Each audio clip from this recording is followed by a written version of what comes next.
सांगली जिल्ह्यातून एक धक्कादायक बातमी समोर आली आहे। 3 तरुणांनी इंस्टाग्रामवरून 3 अल्पवयीन तरुणींची ओळख वाढवली। त्यानंतर फिरायला जाऊ असे सांगत तिन्ही अल्पवयीन मुलींना लॉजवर नेलं। यानंतर तिघांनी 3 मुलींसोबत लैंगिक अत्याचार केले। या प्रकरणी तिन्ही तरुणांविरोधात पोस्को कायद्याअंतर्गत गुन्हा दाखल करण्यात आलाय।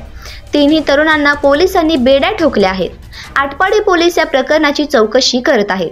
एकाच गावातील 3 अल्पवयीन मुलींशी आधी इंस्टाग्रामवरून संपर्क साधत 3 तरुणांनी ओळख वाढवली।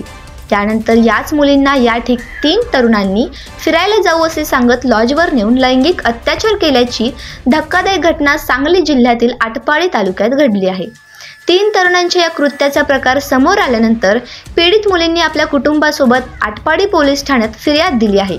यानंतर संशयित पांडुरंग हनुमंत यमगर, सुभाष यमगर दोघेही राहणार बनपुरी तालुका आटपाडी, किरण बाळासाहेब शेंडगे राहणार शेंडगेवाडी तालुका आटपाडी या युवकांविरोधात पोस्को अंतर्गत आटपाडी पोलीस ठाण्यात गुन्हा दाखल झाला असून आटपाडी पोलिसांनी तिघांनाही तात्काळ अटक केली आहे।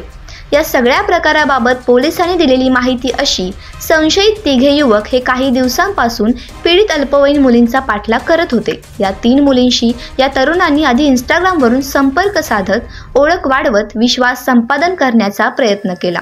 27 डिसेंबर रोजी फिरायला जाण्याचा प्लॅन करण्यात आला। त्या दिवशी सकाळी 10 वाजेच्या सुमारास आटपाडी येथील कल्लेश्वर मंदिराजवळ तिघींना बोलावून घेतले आणि तेथून त्यांना कवठोळी गावाला जात असणाऱ्या रस्त्यावरील तृप्ती लॉजवर नेऊन लैंगिक अत्याचार केला आहे।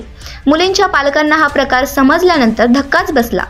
पीडित मुलींना घेऊन आटपाडी पोलीस ठाणे गाठले। संशयित पांडुरंग यमगर, सुभाष यमगर, किरण शेंडगे यांच्या विरुद्ध पोस्को अंतर्गत गुन्हा दाखल करण्यात आला आहे।